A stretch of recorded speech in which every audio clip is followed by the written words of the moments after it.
मोहम्मद जुबैर अभी भी रिहा नहीं हुए हैं। भले ही उनके खिलाफ लगाए गए मामले में इतने बड़े छेद हैं कि उनके भीतर से बड़ा विमानवाहक पोत निकल जाए। उनको लगातार कैद में रखने के शर्मनाक मामले में बस अब इतनी सी अच्छी बात हुई है कि दिल्ली पुलिस ने साल 2018 के जिस ट्वीट को लेकर उन्हें गिरफ्तार किया था, उसमें अब दिल्ली की पटियाला हाउस कोर्ट ने उन्हें जमानत दे दी है। उन्हें जमानत देते हुए पटियाला हाउस कोर्ट ने जो बातें कही हैं, वो देश भर की पुलिस और अदालतों के लिए उदाहरण हो सकता है। जुबैर की वकील वृंदा ग्रोवर और सरकारी वकील की दलीलों को सुनने के बाद अतिरिक्त सत्र न्यायाधीश देवेंद्र कुमार जांगला ने एक संक्षिप्त लेकिन महत्वपूर्ण संदर्भ के साथ इस मुद्दे पर अपना विश्लेषण रखा। उन्होंने कहा, दिल्ली पुलिस ने ट्वीट को धार्मिक और राजनीतिक अशांति पैदा करने की पूर्व सुनियोजित व्यापक साजिश बताया। इसमें FCRA उल्लंघनों का भी अजीब सा जिक्र है। इसके अलावा सरकारी वकील ने कुछ गुमनाम तत्वों के बारे में भी जिरह की और दलीलें रखी कि जुबैर को जब तक गिरफ्तार नहीं किया जाता है, तब तक गुमनाम लोगों के बारे में कुछ पता नहीं चल पाएगा।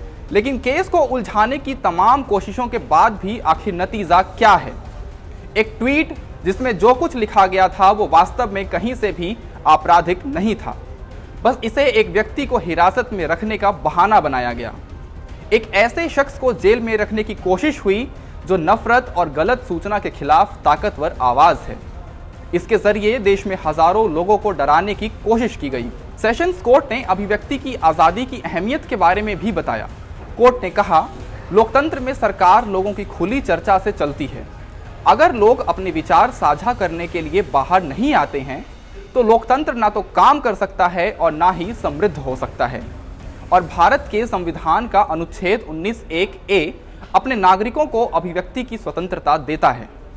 निसंदेह अभिव्यक्ति की आज़ादी एक लोकतांत्रिक समाज की सही नींव है। विचारों का स्वतंत्र आदान प्रदान, बिना किसी रोक टोक के सूचना का प्रसार, ज्ञान का प्रसार, अलग अलग नजरिए को बताना, उन पर बहस करना और अपने विचारों को बनाना और उन्हें बताना एक स्वतंत्र समाज के लिए बुनियादी बातें हैं। इनमें से कोई भी नई और क्रांतिकारी बात नहीं है, लेकिन ये एक याद रखने लायक बात है, क्योंकि इस वक्त लोग फिक्रमंद हैं कि पुलिस कभी भी उनके शब्दों का गलत अर्थ निकाल सकती है। जीरा और जज की बातों से ये भी पता चला कि पुलिस कैसे जुबैर को जेल में रखने के लिए बेचैन है। जुबैर को जेल में डालने वाली FIR में शिकायतकर्ता ने कहा था कि ट्वीट हिंदू भगवान हनुमान के अनुयायियों का अपमान था। इसमें IPC की जिस धारा का इस्तेमाल दिल्ली पुलिस ने किया वो भी सवालों से घिरा हुआ है। FIR में IPC की धारा 295 के तहत जुबैर को बुक किया गया, जो धारा 295A के बजाय पूजा स्थल की बेअदबी और धार्मिक भावनाओं को ठेस पहुंचाने से जुड़ा हुआ है। बाद में उन्होंने देर से कहा कि वे धारा 295A के उल्लंघन के लिए उनकी जांच कर रहे थे, लेकिन यह साबित करना हमेशा मुश्किल था, क्योंकि सुप्रीम कोर्ट ने 1957 में रामजी लाल मोदी मामले में साफ तौर पर कहा था कि इस धारा का मतलब है जो लोग जानबूझकर और दुर्भावना के इरादे से किसी वर्ग, धर्म या धार्मिक विश्वासों का अपमान करें तो सजा देनी चाहिए। न्यूज़ 18 के पत्रकार अमीश देवगन के खिलाफ कई FIR को जोड़कर अपने फैसले में सुप्रीम कोर्ट ने 2020 में दोहराया था कि धारा 295A का इस्तेमाल किसी भी दुर्भावनापूर्ण इरादे से किए भाषण पर सख्ती करने के लिए होता है, ना कि आपत्तिजनक भाषण पर कंट्रोल करने के लिए। इस तरह जानबूझकर या दुर्भावनापूर्ण इरादे के बिना किसी धार्मिक अपमान के मामले में किसी को सजा नहीं होनी चाहिए, चाहे वो अनजाने में या फिर लापरवाही से। ये बहुत महत्वपूर्ण है, खासकर भारत के लिए, जहां कोई भी आजकल किसी भी चुटकुले से धार्मिक भावनाएं आहत कर लेता है। जुबैर के मामले में जिस ट्वीट पर उन्हें गिरफ्तार किया गया वो दरअसल 1983 में रिलीज और CBAFC से प्रमाणित एक पुरानी फिल्म किसी से ना कहना का एक वीडियो क्लिप से लेकर दिखाया गया था। इस दृश्य को लेकर आज तक कहीं कोई शिकायत नहीं मिली है। इसमें एक होटल, जिसे पहले हनीमून होटल कहा जाता था, बाद में उसका नाम बदलकर हनुमान होटल कर दिया गया, ये दिखाया गया है। सबसे महत्वपूर्ण बात यह है कि क्विंट ने यह बताया था कि पुलिस उस शख्स की पहचान को भी साबित नहीं कर पाई जिसने इस ट्वीट के बारे में टैग करके दिल्ली पुलिस से शिकायत की थी। सेशंस कोर्ट ने इस बात का संज्ञान लिया और साथ ही ये भी ऑब्जर्व किया कि पुलिस इस बात का कोई भी बयान किसी से नहीं ले पाई थी जो उस 2018 की ट्वीट से आहत हुआ हो। इसके अलावा जज ने इस बात को भी ध्यान में रखा कि ट्वीट साल 2018 से पब्लिक डोमेन में है, इसके बावजूद किसी ने ट्वीट के खिलाफ कोई शिकायत दर्ज नहीं कराई। शायद पुलिस को यह समझ में आ गया था कि इस मामले में धारा 295A काम नहीं करेगा। इसलिए उन्होंने जुबैर पर आईपीसी की धारा 153A यानी विभिन्न समुदायों के बीच दुश्मनी और घृणा भड़काने का केस दर्ज कर लिया।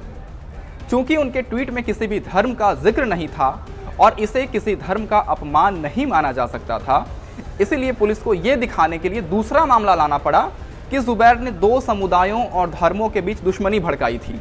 लेकिन जज ने माना नहीं और कहा कि सुप्रीम कोर्ट ने 1997 में स्पष्ट रूप से कहा था कि दूसरे समुदाय का संदर्भ होना चाहिए। फिर दिल्ली पुलिस ने देश की सत्ताधारी पार्टी के कैडर का कार्ड खेला। इसमें उन्होंने कहा कि दुश्मनी भड़काने की कोशिश जुबैर के लिखे कैप्शन में है। इसमें साल 2014 का हवाला देते हुए लिखा गया था कि पहले जो हनीमून होटल था वो 2014 के बाद हनुमान होटल हो गया। अब ये साफ था कि ये उस साल की बात है जब नरेंद्र मोदी की अगुवाई में बीजेपी ने क्लीन स्वीप किया था। लेकिन जैसा कि इस मामले में जज ने नोटिस किया और कहा कि सरकारी वकील ने भी 2014 से पहले या 2014 के बाद वाली बात की तरफ इशारा किया, साफ है जो सत्ताधारी पार्टी है ये उसके संदर्भ में है। लेकिन फिर सवाल है कि सरकार की आलोचना क्यों सेक्शन 153A के तहत गुनाह होना चाहिए। सेशंस कोर्ट के जज ने एक बार फिर पुलिस के उठाए गए इस एंगल को खारिज करने में अपनी ठोस समझ का परिचय दिया।